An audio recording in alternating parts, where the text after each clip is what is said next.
Hello guys, welcome back to my YouTube channel. Guys, ನಾನು ಇವತ್ತು ಮಾತಾಡ್ತಾ ಇರೋ ನಮ್ಮ ಕರಿಬಂಡೆ ಶ್ರೀಕಂಠಮ್ ಬಗ್ಗೆ ಮಾತಾಡ್ತಾ ಇದ್ದೀನಿ. ನಿಮ್ಗೆಲ್ಲರಿಗೂ ಗೊತ್ತಿರೋದು ಶ್ರೀಕಂಠ ಯಾರು ಅಂತೇಳಿ. ಯಾಕಂದರೆ ಲಾಸ್ಟ್ ಒಂದು 8-9 ತಿಂಗಳಿಂದ ದಸರಾದಲ್ಲಿ ತುಂಬ ಶೈನಿಂಗ್ ಸ್ಟಾರ್ ಆಗಿ ಭೀಮಾ ಬಿಟ್ಟರೆ ಇವನೇ ಕಾಣುತ್ತೆ.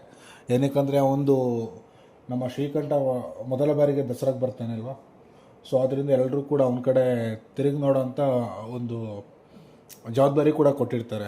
ಏನು ಅಂತಂದರೆ ನಮ್ಮ ಅರಮನೆಯಲ್ಲಿ ಆಗುವಂಥ ಪಟ್ಟದಾನೆ ಪೂಜೆನಿದೆ, ಅದಕ್ಕೆ ಇವನು ಮತ್ತು ಏಕಲವ್ಯ ಸೆಲೆಕ್ಟ್ ಆಗಿರ್ತಾರೆ.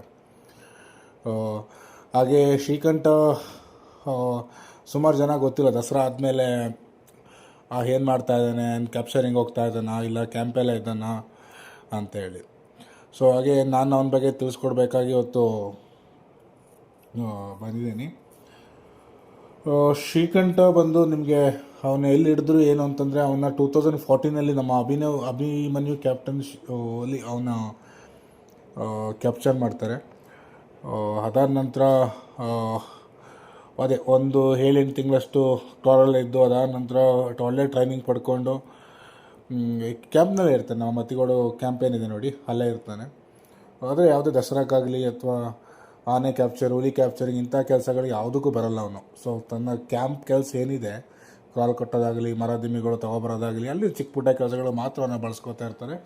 ಸೊ ಯಾವುದೇ ರೀತಿಯ ನೆಕ್ಸ್ಟ್ ಲೆವೆಲ್ಗೆ ಅವನ್ನ ಮೂವೇ ಮಾಡಲ್ಲ.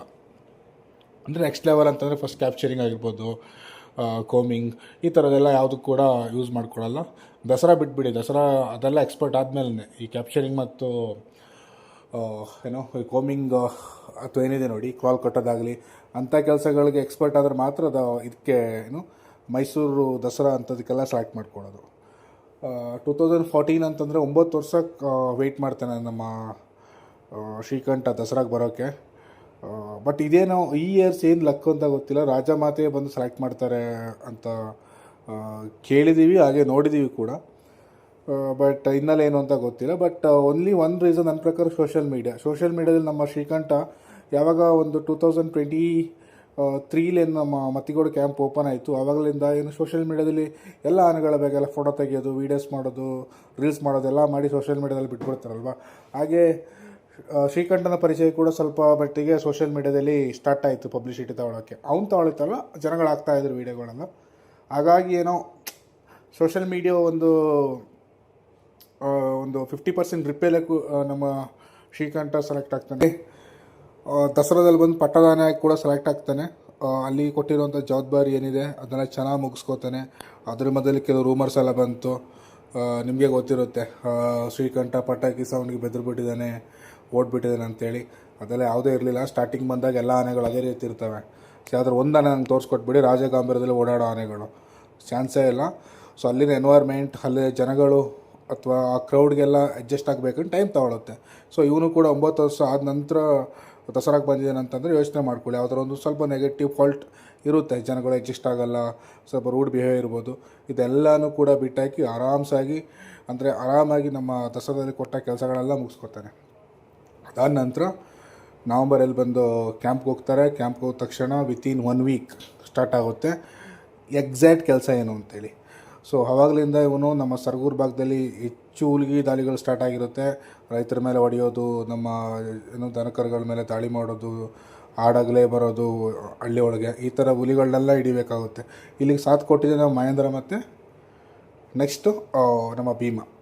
ಸೊ ಇವನು ಕೂಡ ಹೋಗ್ತಾನೆ. ಇವನು ಕೂಡ 1.5 ತಿಂಗಳು ಅಲ್ಲೇ ಇರ್ತಾನೆ ಕ್ಯಾಂಪ್ನಲ್ಲೇ ಇದ್ದು ಒಂದು 5 ಹುಲಿಗಳನ್ನೆಲ್ಲ ಸೇರ್ಕೊಂಡು ಹಿಡಿತಾರೆ ಇವನು, ಭೀಮ ಹಾಗೆ ನಮ್ಮ ಮಹೇಂದ್ರ.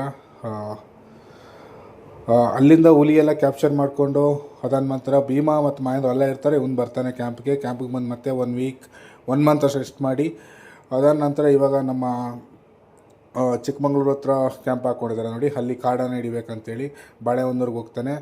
ಸೊ ಈಗ ಸದ್ಯಕ್ಕೆ ಅಲ್ಲಿ ಸ್ಟಾರ್ಟ್ ಆಗಿದೆ ಕ್ಯಾಪ್ಚರಿಂಗ್, ಬಟ್ 1 ವೀಕ್ ಪೋಸ್ಟ್ಪೋನ್ ಮಾಡಿದ್ದಾರೆ. ಆನೆಗಳು ಅಂದರೆ ಬೇರೆ ಕಡೆಗೆ ಮೂವ್ ಆಗ್ತಾಯಿದೆ ಅಂತೇಳಿ. ಒಟ್ಟಾರೆ ಹೇಳ್ಬೇಕಂದ್ರೆ ನಮ್ಮ ಶ್ರೀಕಂಠ ಏನಿದ್ದಾನೆ, ಆದಷ್ಟು ಜನರಿಗೆ ಪರಿಚಯ ಇಲ್ಲದ ಆನೆ. ದಸರಾಗೆ ಹೋಗಿ ಬಂದಮೇಲೆ ಒಂದು ಲಕ್ಕು ಸ್ವಲ್ಪ ಜಾಸ್ತಿನೇ ಚೇಂಜ್ ಆಯಿತು. ಜನರಿಗೆ ತುಂಬ ಹತ್ತಿರ ಹೋಗ್ತಾ ಹೋದ. ಶ್ರೀಕಂಠ ಯಾರು ಏನು ಅಂತ ಗೊತ್ತಾಯಿತು. ಅದು ಅಲ್ಲದೆ ಇವನು ಬಂದು ಹೈಯೆಸ್ಟ್ ತೂಕ ಇರೋವಂಥ ಆನೆ. ಈ ಸಲ ಲಾಸ್ಟ್ ಹೈಯೆಸ್ಟ್ ತೂಕ ಇದ್ದಿದ್ದು ಇವನೇ. ಪ್ರತಿ ಬಾರಿ ಭೀಮಾ ಮತ್ತು ಸುಗ್ರೀವ ಫೈಟ್ ಕೊಡ್ತಾ ಇರ್ತಾರೆ. ಈ ಸಲ ಇವನು ಕೂಡ ಆ್ಯಡ್ ಆಗ್ತಾನೆ, ಅತಿ ಹೆಚ್ಚು ತೂಕ ಇರುವಂತಾನೆ. ಹಾಗೆ ಇದನ್ನ ನೋಡ್ಕೋತಾರೆ ಬಂದು ನಮ್ಮ ರಾಧಾಕೃಷ್ಣ ಅಂತೇಳಿ ಮಾವುತ, ಅವರು ಕೂಡ ಒಳ್ಳೆ ಎಕ್ಸ್ಪರ್ಟ್ ಇದ್ದಾರೆ. ಸದ್ಯಕ್ಕೆ ಬಂದು 53-54 ವರ್ಷ ಇರಬೇಕು ಇವನಿಗೆ. ಇನ್ನೂ ಒಂದು 5 ವರ್ಷ ದಸರಾ ಆರಾಮ್ಸೆ ಮಾಡ್ಬೋದು.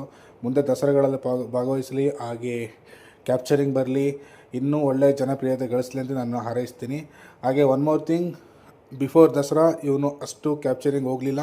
ಸುಮಾರು ಜನ ಹೇಳ್ತಾರೆ ಕ್ಯಾಪ್ಚರಿಂಗ್ ಹೋಗಿದ್ದಾನೆ, ಅಲ್ಲಿ ಇದು ಮಾಡಿದ್ದಾನೆ ಅಂತೇಳಿ. ಏನೂ ಮಾಡಲಿಲ್ಲ, ಜಸ್ಟ್ ಕ್ಯಾಂಪಲ್ಲಿ ಮಾತ್ರ ಉಳ್ಕೋತಿದ್ದೆ, ಕ್ಯಾಂಪಲ್ಲಿ ಕೆಲಸಗಳನ್ನ ಮಾತ್ರ ಮಾಡ್ತಾಯಿದ್ದ. ಅದು ಬಿಟ್ಟರೆ ಬೇರೆ ಎಲ್ಲೂ ಹೋಗಲಿಲ್ಲ. ಸೊ ತಾಯಿ ಚಾಮುಂಡೇಶ್ವರಿ ತಾಯಿ ಚಾಮುಂಡೇಶ್ವರಿ ಇರುವಂಥ ಪ್ಲೇಸಿಗೆ ಬರ್ತಾನೆ, ಮೈಸೂರು ಅರಮನೆ ಕಾಲಾಗ್ತಾನೆ, ಅಲ್ಲಿ ಆಶೀರ್ವಾದ ಪಡ್ಕೊಂಡು ಇವಾಗ ನೋಡಿ ನಮ್ಮ ಶ್ರೀಕಂಠ ಟಾಪಲ್ಲಿ ನುಗ್ತಾ ಇದ್ದಾನೆ. ಹಾಗೆ ಒಂದು ರಿಕ್ವೆಸ್ಟ್, ನನ್ನ ಚಾನಲ್ ಇನ್ನೂ ಯಾರು ಸಬ್ಸ್ಕ್ರೈಬ್ ಮಾಡೋದು ನೋಡ್ತಾ ದಯವಿಟ್ಟು ಸಬ್ಸ್ಕ್ರೈಬ್ ಮಾಡಿ, ಲೈಕ್ ಮಾಡಿ. ಇನ್ನೇನಾದರೂ ಆನೆಗಳ ಬಗ್ಗೆ ಕ್ವರೀಸ್ ಅಥವಾ ಏನಾದ್ರು ಇದ್ದರೆ ಕೇಳಿ. ಸೊ ನಾನು